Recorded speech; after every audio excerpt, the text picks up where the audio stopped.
Os melhores momentos do Ceará, né? Esse solta, garotinho. Vamos ver aí os melhores momentos. Comentários da turma aqui. Pode soltar, dá o play isso. Vamos lá, Renilson. Loramar, homem mal, dá o show aí. Entrou no sistema 3-5-2, de novo com o Jonathan, o Jean e o David Ricardo.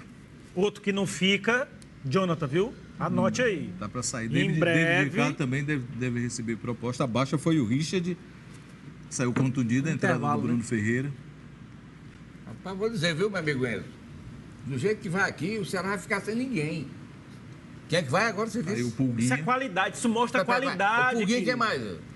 O Jonathan Zagueiro está se destacando muito. Pronto. Que é sobrinho do Heleno. Vai embora. É sobrinho do Heleno, aquele que formou o trio de ferro em 2019. Até o mascote. O Jonathan era atacante e com o João Marcos no Ceará ele virou zagueiro. Barceló, nunca critiquei, fez o sexto gol dele na temporada. Nunca critiquei. 21 jogos. E gol de oportunista, mas sempre cobrava o Barceló mais dentro da área, né? Exatamente, jogador de área. Ele é atacante dentro da área, ele funciona. Pelas pontas, não. E o Ceará continuou em cima.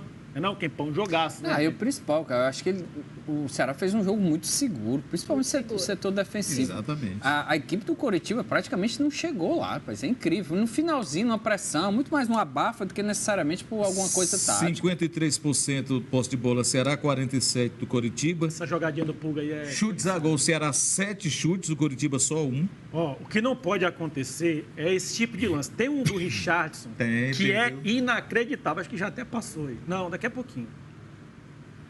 Não é do cacuete dele, né? Mas também tem que fazer. A gente começava. Quem joga bola tem que fazer. O gol que o Richard perdeu não pode perder. A gente pode ser volante, zagueiro, qualquer posição. Nós recebemos no debate ontem à noite aqui o Michel, o volante Michel, que falou da importância desse resultado. E o Bechara também. E aí, assim, esse lance aí agora. Ele vai roubar... Não. Daqui a pouquinho. E o Eric Pulga, eu gostei da atuação do Eric Pulga, sempre presente.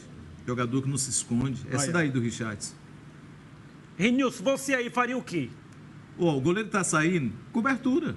Cobertura, dava um tapinha pro lado, tirava. Se ele pudesse, se o Richard segurasse um pouco mais, ele tocaria pro, acho que era o Barcelona. Do jeito que ele vai na velocidade, dá um toquinho por cima do goleiro, a bola vai morrer lá dentro. Não precisa tirar do goleiro. Isso. Aí depois, com esses gols perdidos, o que esse aconteceu? Esse tipo de gol aí... O outro, olha aí. É o Deluca que vai perder. O Ceará abriu uns contra-ataques muito bons. Olha aí. Pena que não teve efetividade, mas foram contra-ataques. Se pode fazer 10, não faça só um. É verdade. Vamos ouvir o Mancini? Vai, professor, fala aí, o homem mal quer ouvi-lo. Não tenha dúvida que a gente, falando da partida, a gente tem que falar que a gente desperdiçou algumas oportunidades muito importantes que poderiam ter nos dado um pouco mais de tranquilidade na partida. Embora eu acho que o Ceará soube administrar bem na segunda etapa o jogo, soube tocar bem a bola, inverter os lados, né, de ataque. Eu acho que no primeiro tempo a gente, embora tenha sido superior ao Coritiba, havia ainda um pouco de lentidão nos passes, a virada de jogo ela não estava acontecendo como a gente queria, e eu chamei a atenção para esse detalhe, e que foi mudado na segunda etapa. O Ceará realmente fez um grande segundo tempo, foi dono do jogo, mereceu a vitória, teve outras oportunidades, assim como eu já falei, mas acho que o mais importante foi que venceu um adversário que vai estar brigando até o final com a gente pelo G4 e venceu convencendo, né? Fazendo um jogo realmente...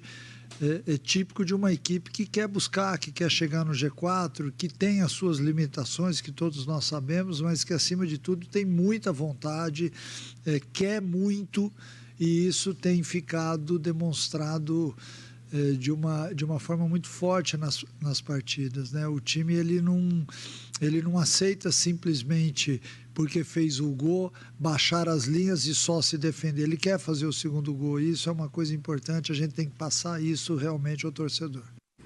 Estragar alguma assim, sempre ele ele exalta esse negócio de dizer que o time teve vontade, o time quer ganhar, o time quer chegar ao G4.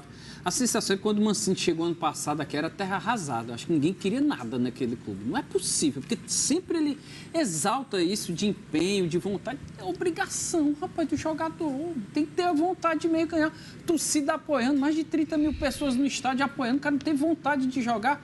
E ele detectou, mais uma vez, o Mancini, eu acho que ele tem uma análise, assim, as coletivas do Mancini eu acho muito boa, porque ele tem uma análise muito boa, ele consegue detectar os erros e ele não esconde. Mas por ele ser o treinador, ele poderia dizer, pô, gente, o time não realmente... E quando ele fala, o time foi um primeiro tempo ruim, um segundo tempo bom. Mas por que foi o primeiro tempo ruim? Por que o time foi lento contra o Curitiba? Não era para ser. Estava sonolento. Não era para ser, né? Um time como o Ceará... Esse problema, Mário Kempis, é ele que tem que corrigir. Exato, é ele que tem que corrigir. Até parece que ele está mandando recado para alguém, para o treinador do Ceará, que não é ele. Mas é justamente isso que o Kempão está dizendo. Pois Se ele é, detecta os erros, sim, mas ele não corrige os erros. Então, e durante a ele é o comentarista do Ceará, né? Exatamente. E durante o jogo, se você perceber, ele mudou o Eric Pulga de posição para ver se conseguia e não dava certo.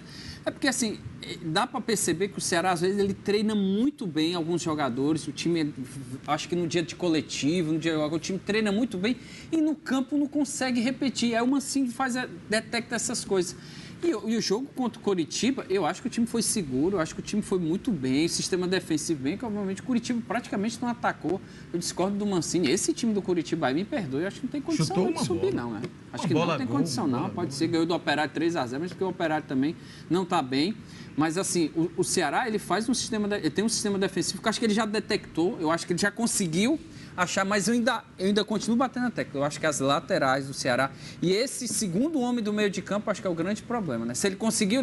Ele deu certo lá o Barceló, né? O Barceló resolveu lá o problema de centroavante. Mas esse segundo homem do meio de campo, que é o Patrick de Luca, ok. Mas alguém ali, o Lourenço não é mais o mesmo. E o Castilho, ele já botou no banco, que o Castilho, mais uma vez, o Castilho, quando entra, ele não consegue ser aquele grande jogador que ele era quando estava entrando, quando começou aquela arrancada de 2 partidas com vitória. E as laterais, o Renilson gosta muito do PV, eu acho que o PV ainda tem algumas dificuldades. Eu gosto do Matheus Bahia. Eu também acho, o Matheus Bahia tem que ser titular, eu não consigo ver... É porque ele voltou de contusão e entrou no Isso, é por isso que ele não entrou. E o Richard, mais uma vez, cara, o Richard, eu acho que sempre quando ele está numa fase boa, ele acaba se machucando. Pô, não é possível. Tomara que não seja nada grave, tomara que ele tenha percebido, porque tem um tempo grande agora de recuperação, porque o Ceará só joga na outra segunda-feira, na próxima segunda-feira. Então, tomara que o Richard se recupere. Vila Nova, fora de casa. Transmissão da TVC. Da TVC, olha as cores melhorando. Transmissão da TVC, o jogo contra o Vila Nova. Vila Nova que foi massacrado. Quantos dias até lá? Do jogo foi sexta, são mais de 10 dias. Mais 10 dias? É. Joga na outra segunda. Vai cansar. O time folgou. Sábado e domingo se representa hoje à tarde. Vai cansar. Vila Nova que foi humilhado pelo Paysandu nas finais da Copa Norte, viu? Foi 6-0 e 4-0 depois. Mas é isso aí. Baiantino, daqui a pouquinho o gol da vitória do Ferroviário contra o Londrina. Jeremias, mandando recado. Não bate corpo. Recado não, pergunta para o Mário Kempis. Vai, Jeremias. Boa tarde aí para a bancada. Eu queria fazer uma pergunta aqui para o Mário Kempis. Mário Kempis, a bancada toda fala que o Ceará, essa janela vai abrir, a janela vai abrir. A pergunta é, depois de tanto tempo o Ceará fazendo bobagem com o financeiro, botando os pés pelas mãos, contratando Dentinho, Jô, vocês acham que ele tem dinheiro quando a janela se abrir? Porque a janela pode até se abrir, mas cadê o dinheiro para contratar jogador bom? Será que eles têm? Tem dinheiro para isso? Um abraço. Jeremias aqui para o Ceará. Pô, Jeremias, eu acho que precisa de contratações. O Mancini falou que não adianta nada trazer jogadores ganhando um salário alto e não conseguir corresponder dentro de campo, porque o time está muito homogêneo, elenco, né? 24 jogadores, ele gostou. Porque ele fez modificações, né? Por exemplo, Jean Irme, David Ricardo e o Jonathan. Se a gente lembrar a zaga anterior, a zaga titular era Ramon Menezes e Matheus Felipe. Então ele fez algumas mudanças, então ele acha que o time tem bons jogadores que consegue substituir. Rai Ramos, agora o Rafael Ramos jogou na partida passada contra o Chapecoense. O PV jogou no lugar do Matheus Bahia. No meio de campo tinha um Patrick de Luca, era Richard, o Patrick de Luca jogou. Era o Castilho, ele colocou o Lourenço. E lá na frente o Barceló apareceu, né? Era Saulo Mineiro, ele mudou, Recalde, Janderson, enfim, ele conseguiu fazer algumas mudanças, com exceção do Richard, eu acho. E especificamente do Pulga, o Ceará praticamente mudou uma equipe. Foi uma nova equipe, se a gente olhar bem aquele time do Campeonato Cearense e que acabou sendo campeão. Então eu vejo que o Ceará na minha opinião, precisa de reforços nas laterais. E eu acho que alguém ali para substituir o Ailon, né? Que eu não sei se o Saulo Mineiro ainda corresponde bem jogando pela direita. Se tem dinheiro ou não, rapaz, eu acho que nesse momento não tem que pensar nisso, não. Tem que contratar. Se o objetivo for reforçar elenco, se necessariamente perceber que o time precisa de ajustes, como o Mancini já disse que em alguns momentos precisa de ajustes, a senhora tem que contratar. Meu amigo, não pode perder mais a chance de subir a Série B. Não tem como. Esse tem que subir esse ano, até porque ano que vem vai mudar tudo, direito de televisão e todo. E aí, o dinheiro, meu amigo, é mais de 100 milhões. Então tem que subir esse ano. A gente fala do ataque do Ceará. O Ceará hoje é o terceiro melhor ataque. Não significa que os atacantes estão fazendo gol toda a rodada. O Ceará tem 13 gols. O Santos é o segundo melhor ataque com 15 e o Goiás o primeiro. Eu vejo o Campeonato Brasileiro, tanto da Série A quanto da Série B, em dois momentos. E ele se divide, não é nem primeiro e segundo turno, que a gente fala, são 38 jogos. Ele se divide em antes e depois da janela. Quem contratar bem na janela do meio do ano, vai em frente. Quem não contratar bem, vai ficar pelo caminho. E teve um cidadão aí que falou, inclusive, sobre o que você comentou agora. O Ceará tem um dinheiro para contratar? Ok, vai ter. Se não tiver, tu me emprestado. Aí eu vou em off aqui numa conversa com o Quempão, que conhece como ninguém o futebol. E vai buscar onde? Se tá todo mundo empregado. Não é isso não, Quempão? Mas tira de outro time. Mas sempre tem jogador. Vai ter que ter o dinheiro. Vamos fazer o seguinte, vamos ver como foi a vitória do Ferroviário contra o Londrina, 1-0, num jogo em que Douglas pegou. Quem vê 1-0 não imagina o que foi a pressão que o Ferroviário sofreu. Ferroviário, entre aspas, Real Madrid do Nordeste, segundo o Renilson. Vai, solta o gol aí pra gente ver, a gente comenta em cima aqui. Cruzamento. Vai. Cruzou na área. Aí o Marcelinho cutucou Igor. Segundo gol dele, segunda vitória. Jogou bem. Perdeu outras oportunidades. O Ciel ficou bravo com ele. Você também perdeu. Mas também ficou sozinho aqui, hein? Zagueirão. Puxou para um lado. Mas a segunda, agora o Ferroviário faz 2 jogos fora de casa, então vai ser puxado, viu? Vai ser bem puxado. O próximo é o Botafogo fora. Isso, que está lá em cima, e depois o Atlético, que é a grande sensação. Líder, né? 5 jogos, 5 vitórias. Não, time de empresários, né? Também, né? Time de empresários. A turma lá sabe se garante. Time de empresários. Vamos lá, Tígeno Silva. A dona Liduína, torcedora do Ferroviário, mandou um áudio pra cá. Homem mal, bom dia. Aqui é a Liduína, mãe do Tarcizinho. Rapaz, respeite o nosso Ferroviário, rapaz. Pelo amor de Deus. Ganhou 1-0. Foi pouco, mas foi uma vitória importante. Senhora, pelo amor de Deus, eu tô falando o quê de mal aqui do Ferroviário? Você falou que ele nada. Você não falou, mas você fez assim. Não. O histórico do Ferroviário. Anota aí, Clésia. Olha só a gesticulação. Nadar, não é? Tá nadando ou tá morrendo num deserto procurando água? Pronto, não, mas chega na praia morre. Mas não foi campeão da Série D. Mas é o histórico, sim, acontece. Acontece, mas agora sim. Quer dizer que foi um milagre? Foi. E o Renan Vitor também tá com bronca com você, viu? Olha aí. Bom dia, PVC. Uma pergunta pro Homem Mal. Homem Mal, você viu o Machuca jogando ontem no meio de campo e na ponta direita? A diferença de 26 anos do Machuca e de 31 do Pikachu não é muito, Homem Mal. O Machuca tem mais garra, mais disposição e mais vontade.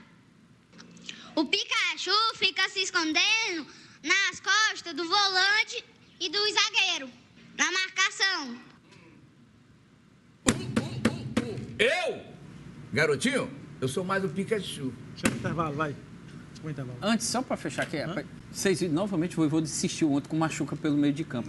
Mas é impressionante aquilo. Errou de novo o Voivoda. Pardal. Incrível, Errou de novo. É Pardal. Incrível como ele Machuca ali no meio campo, não dá. É o Pardal, tá inventando. É bem a 4ª partida já. E ele sabe que não tá dando, mas ele insiste no Machuca, rapaz. Clésia,